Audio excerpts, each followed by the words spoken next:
Thank you, Susan. This meeting is being recorded. Hello, hello, hello, everybody. Thank you for joining us for Homebuyer Money Strategies. I'm Tracy Petersen with Affordable Housing Partnership. I am their housing counseling coordinator, and we're going to do a deep dive into what do you do with your money and how do you buy a house with that money. We're going to start with the 4 C's of credit because at the end of the day, this is what your lenders potentially are going to be looking for. First thing they look for is capital. Do you have cash available for down payment and closing costs? It is impossible to buy a home with absolutely no money. Even if you're given a house and you're told, um, here's the deed, somebody still has to file that, and that's going to cost money. If you don't have someone willing to give you a house and you don't have cash to buy a house outright, you're going to be dealing with a mortgage company. And that mortgage company will ask you, how much do you have available for down payment?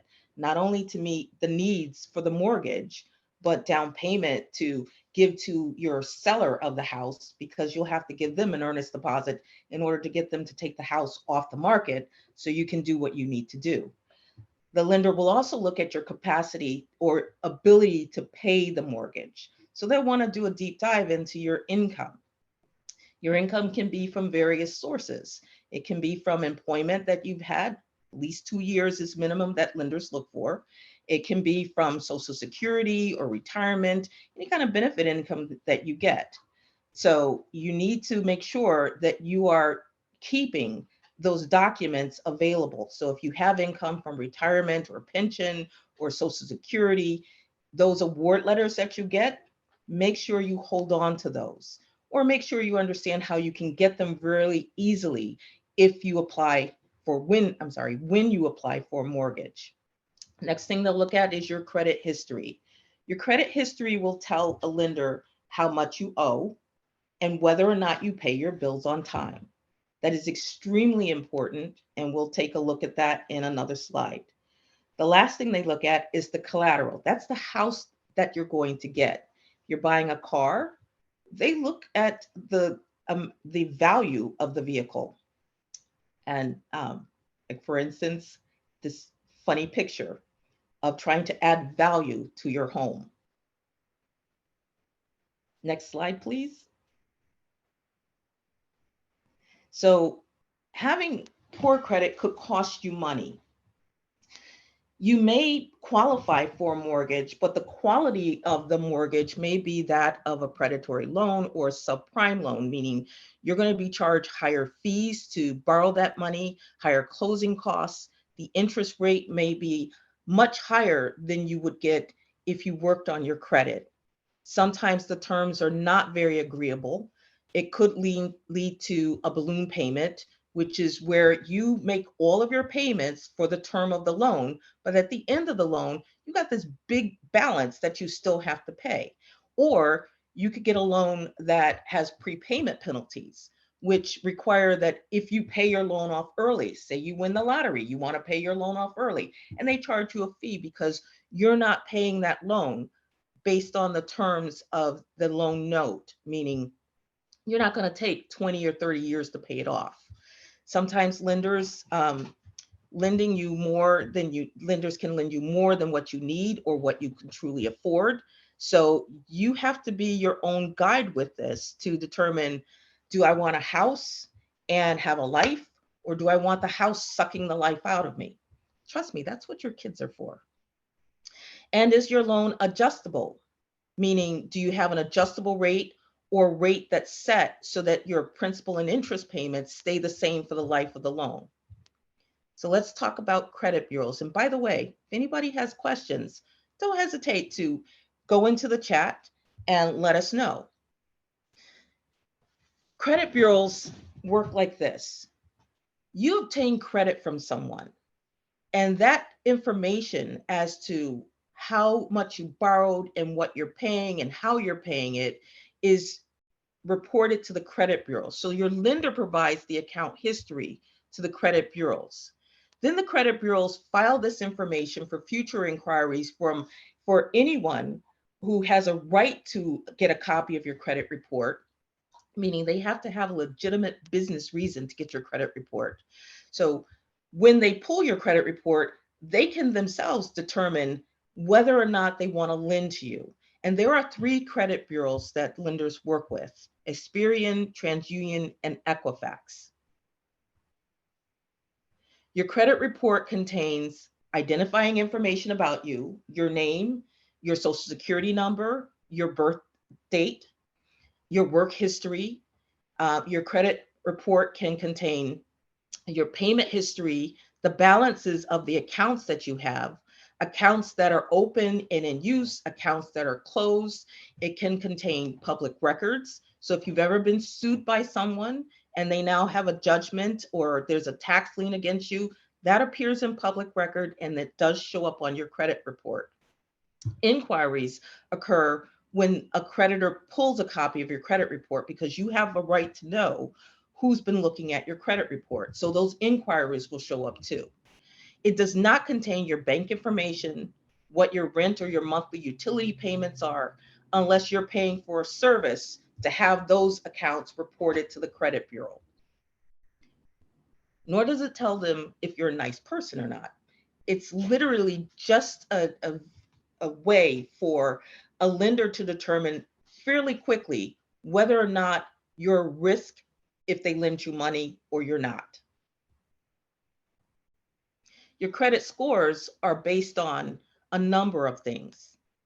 First and foremost is your payment history. Your payment history is worth about 35% of your credit score.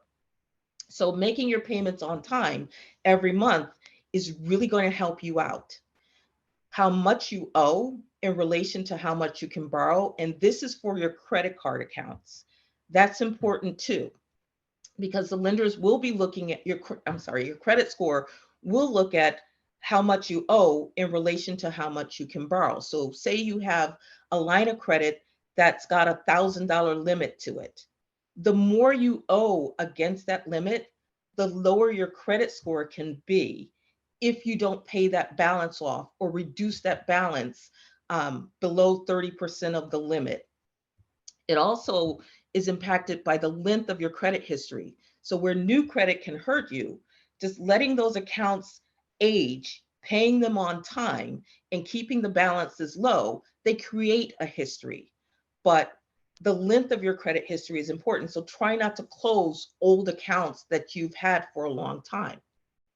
New credit can hurt you because, again, it doesn't have a payment history, but it will as you allow those accounts to age. And then the types of credit impact your credit score. What creditors like to see and the credit scores like to see is something called a healthy mix. So a credit card and an installment loan, like a car loan or a student loan or a personal loan, or a financial institution that you have maybe an unsecured loan with. Not that you should run out and get everything or all of those, but you want to have an idea of, I need credit, but I don't want to overextend my credit, but I should have different types of credit. And if you want more information on this, you can go to www.myfico, that's myfico.com. So let's take a look at this little scenario.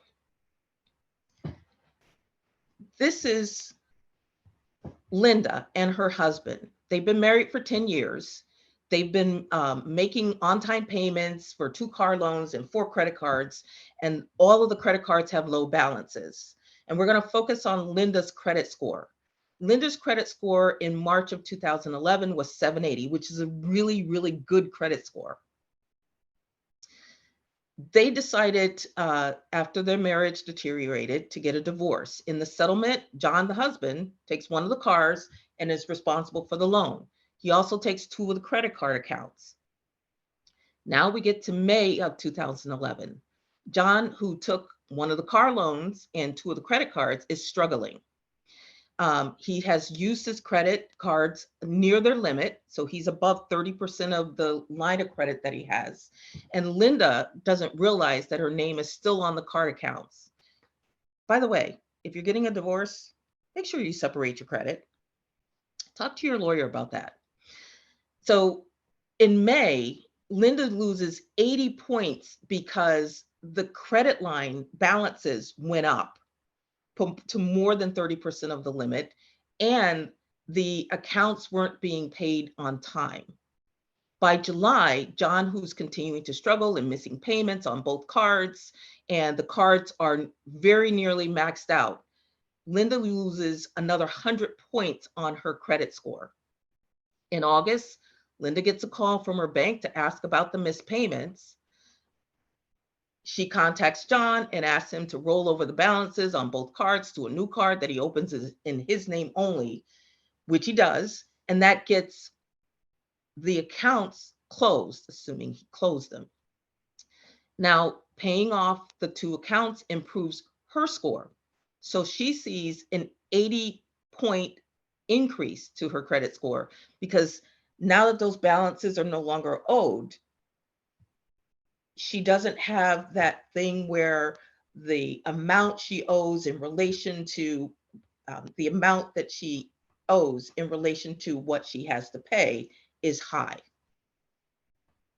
By February of 2012, Linda pays her bills on time, keeps her two card balances low. Meanwhile, the two missed payments get older and older on her credit file, and it has less impact to her score, so her credit score goes up another 40 points. In March of 2012, Linda's car breaks down. Life happens. Since she relies on it to get to work, she has no choice but to have it repaired. So she pays at a garage and maxes out one of her cards to do so. So she loses another 80 points. What are the takeaways to this? Anybody? This is where you guys talk to me.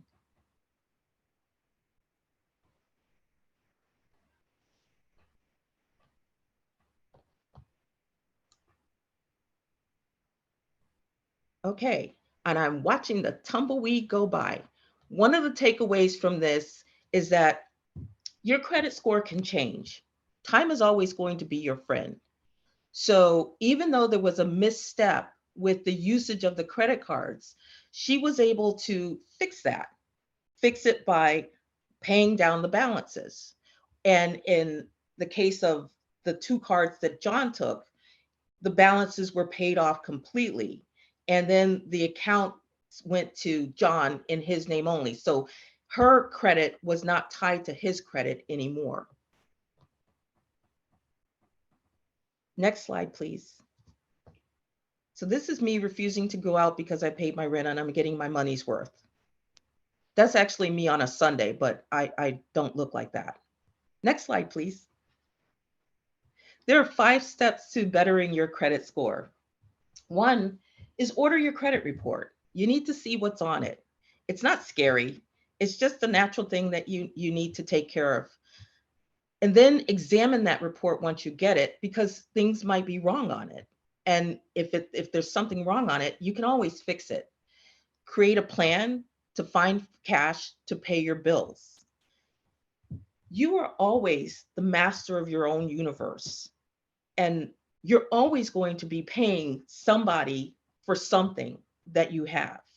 So creating a plan or a budget is one way to determine on your own how you want your money to be spent, whether it goes to savings or it goes to retirement or it goes to paying bills or it goes to vacation or entertainment, you name it. It's up to you to take the cash that you have and create a plan that works for you so that you can do the things that you want to do, like have a house and have a life. Now you need to prioritize your bills to pay them off, and then find products that will help you rebuild your credit. One of the things that we do here at Affordable Housing Partnership is we help you with that process. On a note, poor credit history that is accurate cannot be changed or fixed by anyone. Let me say that again. poor credit history that is accurate, meaning it's true, can't be changed or fixed. It just needs to be addressed appropriately. Next slide, please. So, step one, order your credit report. Every American is allowed to get a copy of their credit report once a year from all three credit bureaus by logging on to www.annualcreditreport.com. You can pull your credit report from Experian, TransUnion, and Equifax. We recommend staggering pulling your credit reports throughout the year because you only get one shot at that. Once you have the credit report, look at it for any errors. If you're ordering your credit report online, you should be able to dispute mistakes, or you can write to the creditor to not only dispute mistakes, or you can write to the creditor to validate the account, meaning you're not sure that the account is even yours, so you need more information. That's called substantiating the account or validating the account, which is totally different from a dispute of an account. Mistakes can be investigated within 30 days, and then the creditor will get back to you with the information you've requested to validate that account. If you're disputing the information on your credit report, you want to do that with the credit bureaus directly. Disputed info that can't be verified will be deleted. So literally, when you dispute an account with a credit bureau, the credit bureau will go back to the creditor and say, hey, this is on Tracy Petersen's credit report. Is it accurate? They're going to come back with a yes or a no. If it's a no, the credit bureau will remove it from your account and send you an updated credit report. You can also add something called a consumer impact statement to explain disputed accounts. You want to give creditors as much information as possible to help them make a good decision, hopefully in your favor. Next slide, please. Common errors you may find on your credit report is duplicate information, more than one account reporting the same information, or incorrect personal information, such as your name being misspelled, or your social security number being off, or account information that's just not yours. Items that should have been removed, such as credit inquiries older than 2 years. Remember, those inquiries are the notation that someone or some company has pulled your credit report, and you do have the right to know who's been looking at your credit file. Delinquencies, garnishments, repossessions, unpaid child support over 7 years, any of those things that are there after 7 years should be removed, and you can dispute it to request the credit bureau do so. And if you filed a bankruptcy, the discharge of the bankruptcy is older than 7 to 10 years, you can have that removed also. Identity theft is something a little bit different. It's use of your personal information by somebody else who is literally committing fraud or the theft of you and your good name and your credit. So it's important to take action. Another reason why you want to pull your credit report is ID theft. If accounts are showing up on your credit file that are not yours, you may be the victim of identity theft. In that case, you want to get as much information as possible from the creditor that's reporting the information. So you contact the creditor. Once you have enough information, you want to notify the credit bureaus and call the police and file a report. You would do that in the area where you live. You may have to go file a report if the creditor reporting the information or the theft happened someplace else. But the police usually have a credit theft, ID theft department that will take your claim. Next slide, please. So step 3, creating this plan. You need to look at what you owe. And I like to call that the elephant in the room that you no longer want to ignore. And prepare a spending plan or repayment plan that works for you. And you can work with a credit counselor to help you with this. Affordable Housing Partnership has a credit and budget review program that will help you do exactly that. Then you contact your creditors one at a time, and we offer sample letters if you're writing to your creditors to give you the language. So, looking at a map for some weekend travel plans, it's called staycation. Step 4, prioritize and pay. Number 1 is you want to try to be on time with your current bills. You do not want 30-day late payments to show up within the past 12 months right before you're going to apply for a mortgage. If you have tax liens or judgments, you want to get them off. Tax liens and judgments will stop a lender from being able to lend you money. So you want to make sure that those are paid off in full or settled if you're able to do so. Collection debts, I recommend settling them. The lender has already done the worst that they could do. So the only thing left is to bite the bullet and pay it. But if you can get the creditor to agree to settling the debt for less, it may save you money. With your open lines of credit, don't close anything. Just start paying those balances down on all open revolving credit cards till you get to a balance of 20% or below. And number 5 is if you don't have credit established, save up to open a secured credit card to get you a start. Let's talk about judgments and liens. Judgments are when a creditor takes you to court and the court orders that you have to pay them. So now you have a creditor that has a legal right to collect against the debt. So legally, you have a creditor that could garnish your wages, 10% off your gross, but they take it off your net pay. They can put a lien against any property that you own, and they can levy your checking or savings accounts. Creditors have to sue you within the statute of limitations, and it's 6 years in New York State.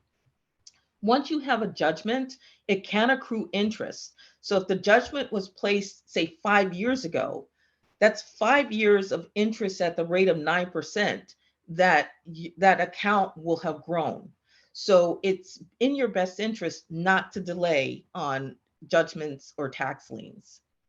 And judgments can stay on your credit report for 10 years and they can be reaffirmed, which means if they're approaching the statute of limitations, the lender can go back and reaffirm the debt so it remains on your credit file. To fix judgments, you've got to pay them off. Doesn't mean you can't offer them a settlement. It's just a little bit harder to get a creditor to settle on a judgment than it is if it's just a collection account. With tax liens, they can remain on your credit report for 7 years after payment. And again, to fix a tax lien, you've got to pay it off. Tax liens are simply you owe either federal or state income taxes, and it's reported on your credit file. Collection accounts. Collection accounts are attempts to recover past due obligations by a collection agency or third party. Sometimes these third parties will buy the bad debt and collect on it themselves. Sometimes they work for the creditor that owned the debt previously. They make their money based on the amounts that they're able to collect in any case. To fix that, you either pay it off or settle it for a lesser amount. It will remain on your credit report for 7.5 years from the date of the original delinquency. So all of you who come and ask, so Tracy, can we dispute this off the credit report? May have a viable reason to dispute something off the credit report, but if it's an account that you owe, your best bet is just to deal with it, which is request that they either take a settlement for a lesser amount or pay it off in full. Settlement negotiations. Very simple. You just got to talk to the creditors. You want to substantiate the loan substantiate the debt or validate the debt. If you're not sure about how to do that, there is information on our website, and you can also call us, schedule an appointment, and we'll walk you through the process. If the debt has already been substantiated or validated, you can offer your creditor a one-time payment or settlement offer. You want to get the name of the person you talk to, note the date and time, and put that agreement, if they agree to a settlement offer, in writing, and get it signed off if you can by the collection agency. You negotiate any settlements as paid as agreed. For the credit score, it really doesn't matter if the collection account is paid off in full or paid off in settlement, just as long as it's not owed. So the credit score will start recovering as that collection account ages, but it's at a zero balance. You want to deduct fees for mailing and use certified funds, not a check from your bank. Certified funds means you're either using a money order or a bank check, or you're doing an electronic funds transfer. But please make sure that you get any settlement agreement in writing or acknowledgement that there's a settlement agreement in place. And lastly, there are tax consequences for settling debts. IRS has this wonderful rule that says if you settle a debt, the balance that you don't have to pay becomes taxable income. Yeah, I know. So don't even go there. But uh, IRS will require that the creditor send you something called a 1099 form for the amount that you didn't have to pay. That amount you have to claim as income when you get ready to file your taxes. Now, if you have lots of small debts, over $600 but under $10,000, it may not be such a big deal. But once you get into the tens of thousands and you're settling debt, it could impact your taxable income. So do talk to your tax preparer or an accountant as to how that may impact you. Next slide. This is a sample debt substantiation letter. It basically asks for the signed contract or application that created the debt, the account statement at the time the account was charged off or something equivalent to that the original creditor issued, a statement describing the debt's complete chain of title from the original creditor to the present creditor that you're dealing with, records showing the amount and date of any prior debt settlement agreement in connection with the debt. And the regulation further requires that you provide substantiation to you, the consumer who's requesting this, within 60 days of receipt of your request for substantiation. If they do not provide that information, you can then dispute the account off your credit report. And then offering a one-time settlement. That is where you negotiate a lump sum payment and do not establish an ongoing relationship with the collection agency. We recommend making your first offer at about 33% of the actual outstanding debt to be a good place to start and negotiate from there. Do remember to have funds when you're negotiating settling debt. And this is one negotiation pitch. Hi, this is Tracy. I recently became aware of collection on my credit report. My account is 12345. I currently have $350, which I can apply toward the debt. Will you accept that as payment in full on this account? The lender will either say yes or no. Let's look at the next pitch. Hi, this is Tracy, and I recently became aware of several collection accounts on my credit report. I am working with several collection agencies to settle these accounts. According to my records, I owe you $1,000. Will you accept $350 in full, or should I give that $350 to another collection agency? Be polite, be straightforward, and let the creditor know that you do have other accounts that you're dealing with, and you may have to circle back to them. The responses you may get may be an acceptance of the offer or a counteroffer or a refusal to accept any offer except payment in full. If they accept the offer, be sure to request a written, faxed, or emailed receipt that the debt has been settled in full once the payment has been made. But I also recommend that you ask for something in writing advising or agreeing that there is a settlement offer on the table. If your creditor is unwilling to negotiate, hang up and redial the next creditor, redial that creditor again, or move on to the next creditor and ask what they will accept to pay the account in full and get a receipt. Keep in mind that your creditor, the one that you're dealing with, may not own that debt. And for medical debts, ask about charity care. A lot of hospitals have programs where if you're unable to pay and you can prove that, they may write off the debt or reduce the debt significantly. So don't be afraid to ask. Worst case scenario, you get a no.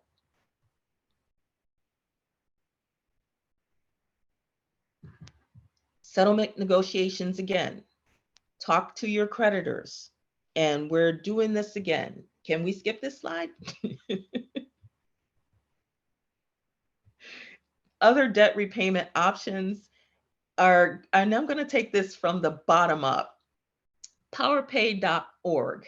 It's a do-it-yourself way to structure repayments to the debts that you have.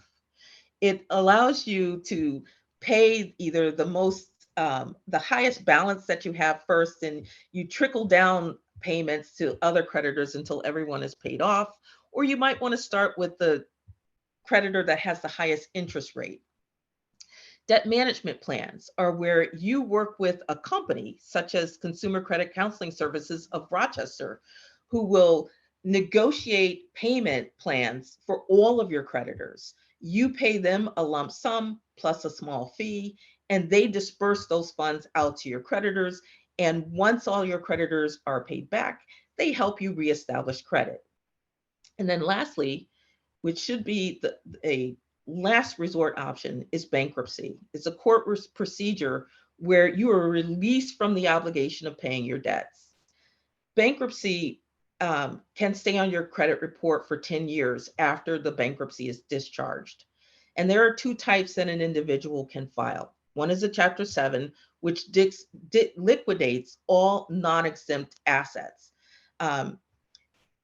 It requires that you liquidate assets that you have that are not exempt from liquidation. It also removes your legal liability to pay the debts. A Chapter 13 is a court-approved repayment plan for the debts that you have. Either way, the fix is after your bankruptcy is discharged, you can reestablish credit. It may take you a while to do that, but it is possible to reestablish credit after a bankruptcy. And this is how Oprah manages to stay free, stress-free at 64. She has $1 billion. One day we'll all get to that level. Next is student loans. The first thing I want to say about student loans that we didn't get a chance to put on this, this program is there is student loan forgiveness for those who are eligible. So I urge you to contact your student loan servicer. And if you have not applied for student loan forgiveness, please apply. You may be eligible, and the student loan forgiveness court cases, they're not in New York, but the court cases that are in play right now doesn't affect your ability to apply for this assistance. You can also visit studentaid.gov and click Loan Simulator to determine if you qualify for public service loan forgiveness. If your loans are in default, you can ask that servicer about loan rehabilitation programs. All federal loans have some kind of program that they can put you in. If your loans are in deferment, make sure to renew each year or before your deferment is going to run out. If you have private loans, check your credit report and continue to communicate with your servicer or your debt collector to negotiate and try to settle if possible.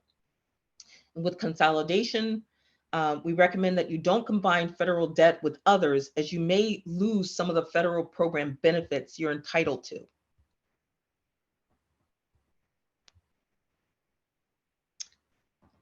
Knowing your rights. The Fair Credit Reporting Act, it talks about the ability to receive a free credit report if you're unemployed or recently denied credit. Other than getting your credit report from annualcreditreport.com, those are two reasons why you could receive a free credit report in addition to the one that you're allowed to. And again, you should dispute any inaccurate information with the credit bureau directly. Validating the debt should be done through the creditor who's reporting the information. The Fair Credit Billing Act applies to credit cards. It has a $50 limit to any authorized charges, assuming you contact the creditor as soon as possible to let them know that there's been some impact to your account. And you can dispute within 60 days of billing. Fair debt collection practices. It requires that debt collectors treat you fairly. They have to give you ID on the phone. They contact you only between the hours of 8 a.m. and 9 p.m. They have to stop contacting you at home or work if you request it in writing. And they cannot harass you or abuse you and cannot falsely imply you have committed a crime. New credit. To establish credit, consider taking out a small personal loan that may be secured, meaning you have to put up money, and based on how much you give your lender determines how much they will allow you to borrow, particularly with secured credit cards. You can also apply for a low fee secured credit card. Generally, after having that credit card and managing it appropriately for at least 12 months, most companies will transfer it into an unsecured credit card and you get your money back. You can apply for checking overdraft line of credit, which is where you have a line of credit that if you overdrew your account, your line of credit allows you to borrow the money so that you don't get overdraft fees. Creditors look at sometimes non-traditional credit, such as your rent payment, utility payments, car insurance payments, and cell phone payments in that order. And what they would be looking for is a minimum of 12 months of on-time payments prior to when you apply for your mortgage loan. And you need a minimum of 12 months of on-time payments. I'm going to repeat that again and again. Financial strategies, cash. You want to save 3% or more for down 3% or more for down payment and upfront fees. And that's 3% of the cost or purchase price of the house. Your capacity, you want to pay down debt to qualify for the maximum mortgage amount, because the more debt you have, the less you're able to borrow for any additional loans. Credit, you want to build your credit score ideally to the high 60s. We say at minimum 680 to 750 or above. At 750 or above, at your application, you should get at least a cup of coffee and maybe a donut. Setting your financial goal. Ask yourself where you want to be in 5 years. Seriously, ask yourself where you want to be in 5 years and then write that answer down. Setting goals is not a bad thing. It's actually what can push you to work on getting to that goal. And if your goal is home ownership, I can tell you, we've assisted people who took 3 months, who took 6 years, and all time in between. Ask yourself what you need to change in order to get there, and how much money do you need to save in order to help you get there. And I would get that money by, and you answer that question, because it's different for everyone. Okay, apparently we did this when we were in the throes of the COVID-19 shutdown. So hopefully no one has to cut their own hair anymore. For the home ownership goal, let's look at this scenario. You have $150,000 purchase price. 3% of that would be $4,500. So you would be borrowing about $145,500. That would result in a mortgage payment of around $1,300, not including your utility costs for the house and home repair savings that you'll need. Because remember, when you own a home, guess who you call if the plumbing breaks? Guess who you call if something needs to be fixed, replaced, or repaired? There's no landlord, it's you. So for this scenario, you'd need about $13,500 to close. $4,500 for your down payment, around $3,000 for closing costs, and $6,000 in estimated escrow. Escrow being what the lender will collect from you to pay taxes and homeowners insurance and possibly mortgage insurance. So how do you find that $13,000, 13,500? Well, establish yourself some SMART goals. You have to first determine how much time are you giving yourself to save this money. Uh, and how will you save this money? You can start by considering putting aside a portion of your tax refund, apply for grants. The down payment assistance loan program, which is technically a grant, can offer you up to $4,500 based on the purchase price of your home. If you save $200 a month, you've got $2,500. And you can also consider seller concessions. Seller concessions are where the seller agrees to kick back a percentage of the purchase price of the home. So general seller concessions could be 3% or 6% of the purchase price. In this scenario, it's $4,500. It doesn't mean that the seller will give up $4,500 off the purchase price. It means that your purchase price goes up by that $4,500. As long as the house appraises for that amount, you're good. The lender then allows you to borrow a little bit more, or $4,500 more, so you can use those funds toward down payment and closing costs. There may be other grants that you can use in your region, or there may be a max savings program that's available in your area. So you want to check with Affordable Housing Partnership and your counselor there, and they will walk you through this process, because for everyone, it's different. So working towards your goals, set some short-term goals for yourself. And if you're not sure how you spend your money, start tracking where you're spending your money so that you can set up a spending plan for how you prefer to spend your money. Remember, your money's going to leave your wallet no matter what you do. Budgeting and tracking your spending is just a way of controlling how it leaves your wallet and where it goes. So it starts working for you, as opposed to you're catching up to all the places your money is flying out of your wallet. And here's a tip from your Aunt Tracy. Pay yourself the difference between the current rent that you're paying and your proposed mortgage payment, and save that amount automatically and watch that build. So set some mid-range goals. They may be to get yourself out of debt by paying off some of your bills, establishing savings for down payment, or establishing savings just because you want to save. Other things may come up. Emergencies may come up. You might want to take a vacation. You might have a special thing coming up, maybe a wedding, maybe your kid going to prom.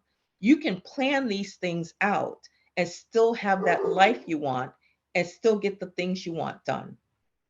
And in the interim, you're going to continue to build a positive credit score while you're at it. Longer term goals are those goals that are going to take you 12 to 18 months or longer to achieve. If that's purchasing your first home, I'm happy about that, because all I want out of this is a picture of you in front of your new house.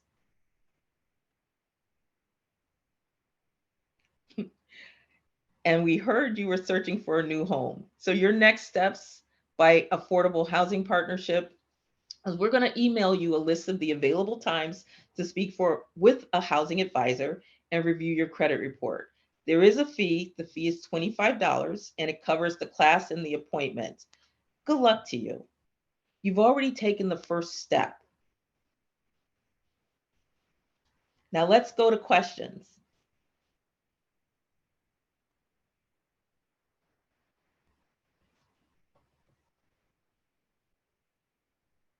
If it would be helpful, you can unmute yourself and just ask a question.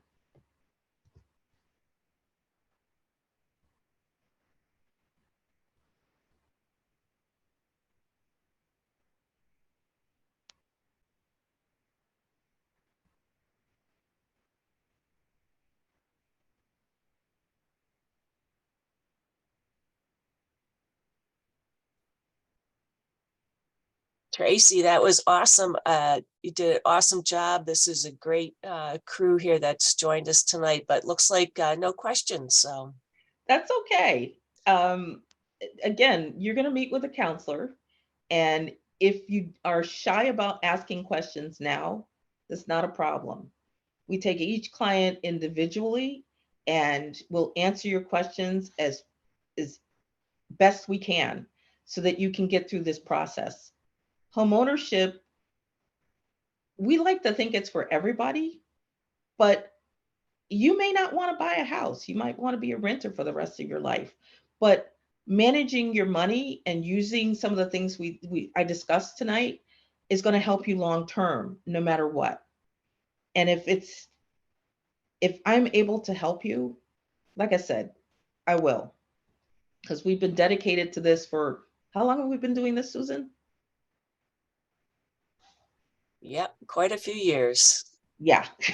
So, and Tracy's helped a lot of families. So again, we're looking forward to meeting with you one-on-one to help answer your individual questions and help you with that purchase of your first home. We're excited to be a partner to you.